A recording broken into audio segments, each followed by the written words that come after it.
October 16th, 1793. A woman in a threadbare white dress climbs the scaffold steps. Her hair's been hacked off. The crowd is screaming for her to cower, to beg, to break. Instead, Marie Antoinette steps on the executioner's foot and murmurs, "I beg your pardon, sir." Minutes later, the blade falls. But here's what gets me. This entire catastrophic downfall, written in her chart from day one. That Scorpio-Venus obsession with beautiful things, the Libra moon that couldn't read the room, the Cancer rising that built fantasy worlds while France starved.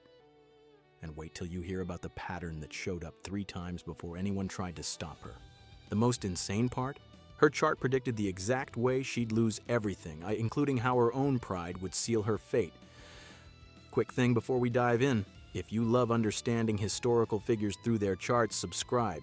Hit like if you're ready for this story, and honestly, would you rather have Marie Antoinette's Scorpio-Venus level of obsession with luxury knowing it comes with the inability to stop? Or would you pass on that placement entirely? Because I need to know where you stand on whether her chart made her inevitable or if she could have fought it. Drop your take in the comments. Marie Antoinette, Queen of France, Scorpio Sun, Libra Moon, Cancer Rising. Born November 2nd, 1755 in Vienna. And listen, we don't have her exact birth time, so some sources debate the rising, but honestly, her sun and moon alone explain so much it's kind of scary. That Scorpio sun gave her the intensity, the all-or-nothing approach to everything she touched. If they love something, they're obsessed. If they want something, they possess it. And that Venus in Scorpio? That's where things get wild. Venus in Scorpio doesn't just like beautiful things, and they need to own them, to collect them, to surround themselves with objects that reflect their power. One dress isn't enough. 300 dresses, 1 diamond isn't enough. Every diamond. Classic Scorpio. Excess meeting Libra moon's need for beauty and social harmony. Then you've got her Mars in Cancer, which meant every decision came from emotion rather than strategy. And Cancer rising? That created the fantasy world she retreated into when reality got too harsh. Keep these placements in mind because they show up in the most devastating ways. Born in the Hofburg Palace in Vienna, as the second youngest of 16 children to Empress Maria Theresa. The spare of the spare of the spare. Her Scorpio intensity showed up early. She was stubborn, willful, formed obsessive attachments to the people she loved. But here's the thing about being a younger daughter of a Habsburg empress. You're a political pawn. At 14 years old, Marie Antoinette was shipped off to France to marry the future Louis XVI. Total Scorpio nightmare, right? Loss of control, loss of power, being used as a bargaining chip. They met for the first time at their wedding. He was 15, awkward, painfully shy. She was 14, terrified, trying to be charming. And then, nothing. The marriage wasn't consummated. For 7 years. 7 years of humiliation while the entire French court whispered about why the Dauphin wouldn't touch his wife. Her Scorpio pride was destroyed. Her Cancer rising desperately needed emotional connection and safety, and she had neither. So what did her Libra moon do? Sought pleasure, sought beauty, sought social games and gorgeous things to fill the void. Rejection triggers the Scorpio placement. Cancer rising builds walls. Libra moon tries to cope with external beauty and indulgence. That coping mechanism? It would literally bring down a monarchy. She's 18 years old. Louis XV passes away, and suddenly she's Queen of France. Her Scorpio Venus immediately latches on to favorites. The Princesse de Lamballe, the Comtesse de Polignac. Fierce Scorpio loyalty meant she showered them with gifts, money, positions at court, titles. If you were in her inner circle, you had everything. If you weren't, you didn't exist. But then she met someone who would change everything. Count Axel von Fersen, Swedish nobleman, absolutely gorgeous. They met at a masked ball at the Opera House in Versailles when they were both 18. And the Scorpio-Venus obsession, it jumped out immediately. This wasn't just another favorite, this was different. When he returned to France 4 years later in 1778, now as a colonel, she couldn't hide her feelings. The Swedish ambassador literally wrote home, worried about how obvious her attraction was. He wrote that she could barely disguise her love for Fersen in public, and he was terrified a scandal would erupt. Venus in Scorpio doesn't do subtle. When a Scorpio loves, everyone knows. She invited him to her private gatherings at the Petit Trianon constantly. He wrote in his diary that she treated him with such kindness, made little speeches full of goodwill, asked to see him in his Swedish uniform. 1780, he left for America to fight in the Revolutionary War. Some historians think he left specifically to avoid causing a scandal because their connection was that intense. The timing of what happened next has fueled centuries of speculation. In the 7 years before Fersen appeared in her life, Marie Antoinette had struggled with fertility. After Fersen left for America, 3 years passed. But following his return to France in 1783, her situation changed dramatically. She had 3 more pregnancies between 1785 and 1787. He stayed at the Petit Trianon for days at a time when he was in Paris. Days. Rumors swirled at court about their relationship. In 2016, scientists used X-ray technology to uncover redacted parts of their secret letters. Turns out, Fersen himself had censored them, blacking out the most intimate phrases. When they revealed what he'd hidden, the words were beloved, adore, madly, not without you. A queen doesn't use the word beloved lightly to someone who isn't her husband. She could be eliminated for that, executed for adultery. That's how serious this was. But Scorpio Venus in full obsession mode doesn't care about consequences. When they love with everything. No fear, no limits, no holding back. He wrote in his diary about Elle, his code name for Marie Antoinette. Wrote about how he loved her madly but couldn't marry her because she was already married. He literally told his sister he'd decided never to marry because it would be unnatural. This relationship explains so much about her behavior. The excess, the fantasy world at Petit Trianon, the emotional decisions. She finally had the intense connection her Cancer rising craved.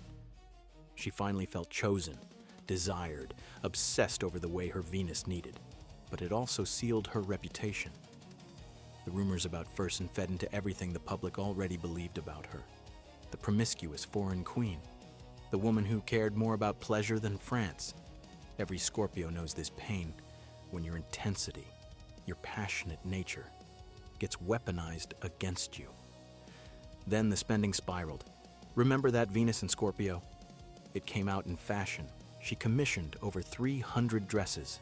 300. Wigs that towered 3 feet high with feathers and jewels. She'd order new outfits just to wear them once. The Libra moon needed to be the center of social attention, needed everything beautiful and harmonious.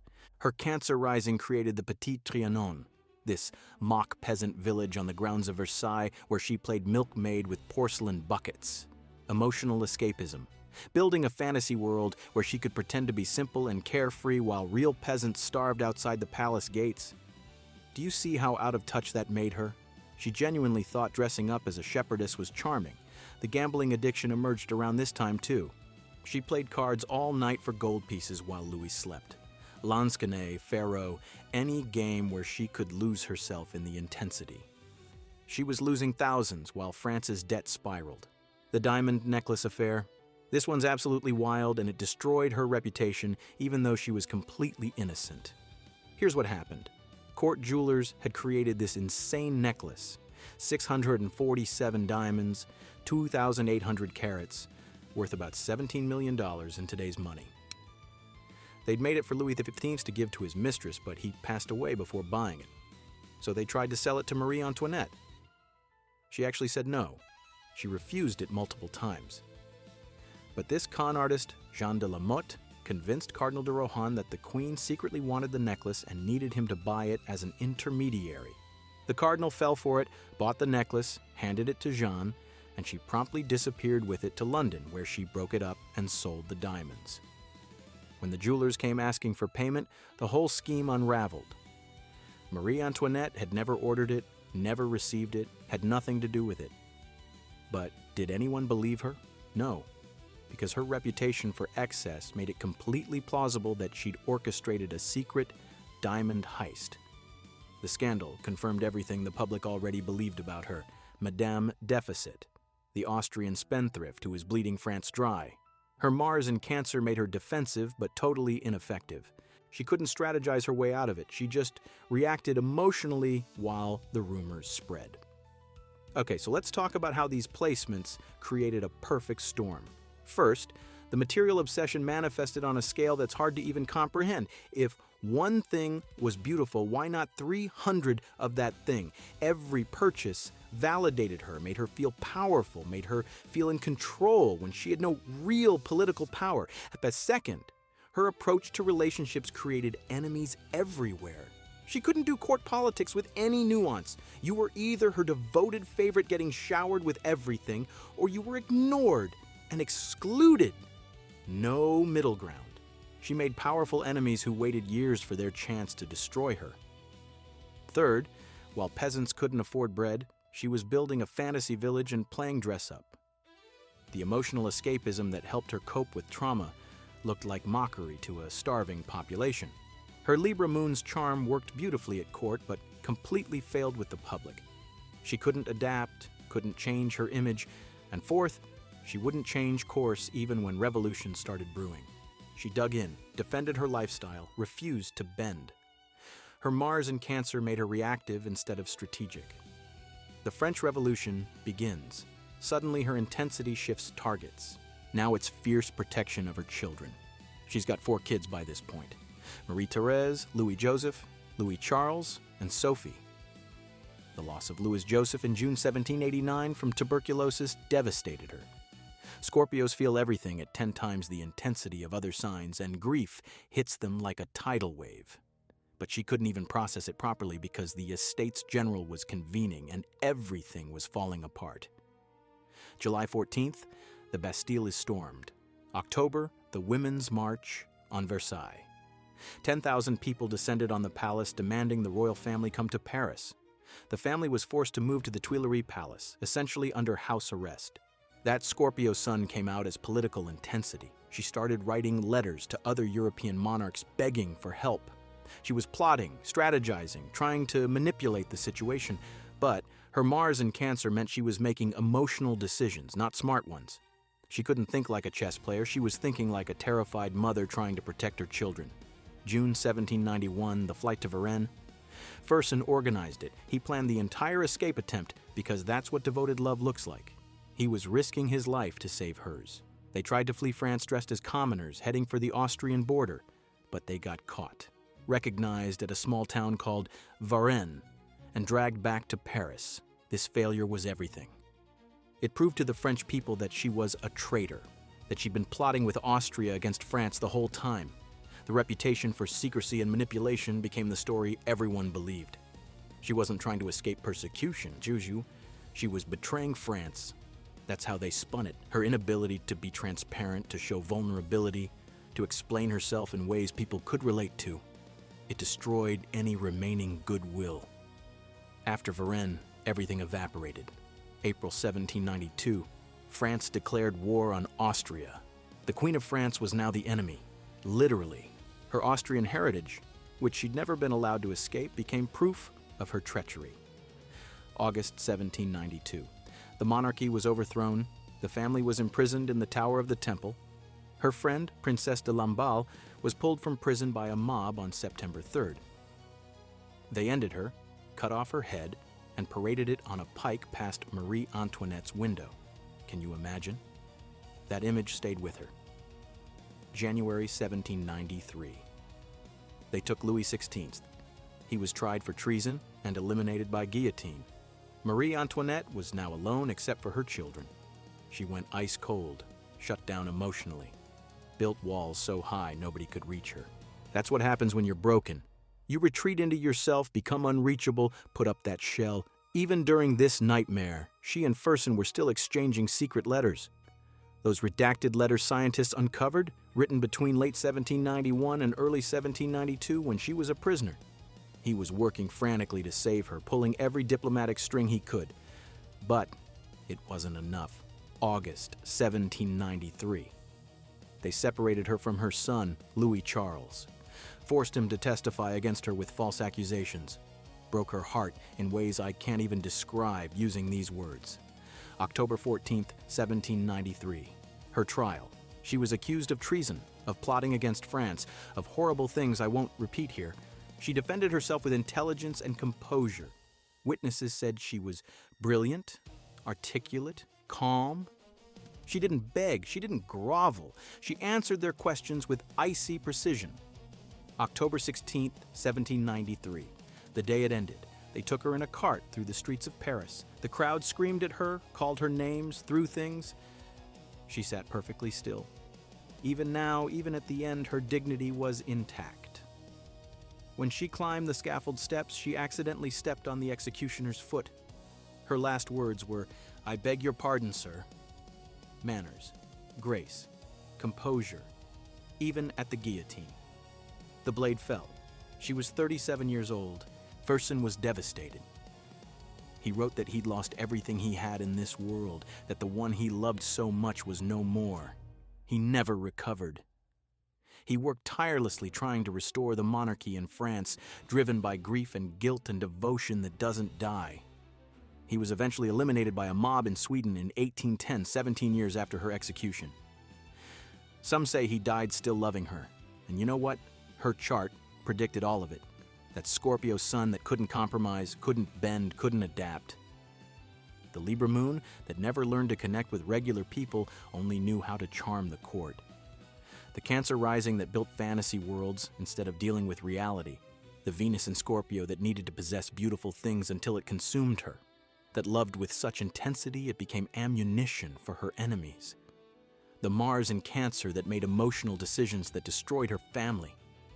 Every piece of her chart manifested in the worst possible way. But here's what's haunting. Right up until the end, she never broke. That refusal to submit, to beg, to give them the satisfaction of seeing her scared.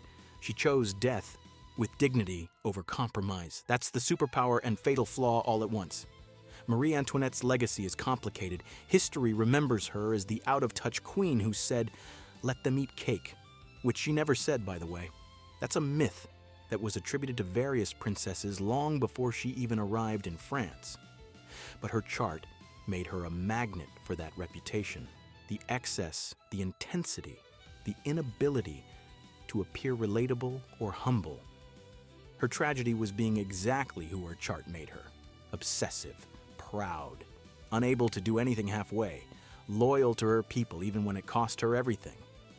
She was a Scorpio who refused to transform, refused to shed the old skin and become something new. And Scorpio's ruling planet is Pluto, the planet of death and rebirth, transformation and power. When a Scorpio refuses to transform, refuses to let go of control, refuses to change, the universe forces it. Sometimes your chart isn't just personality traits. Sometimes it's destiny.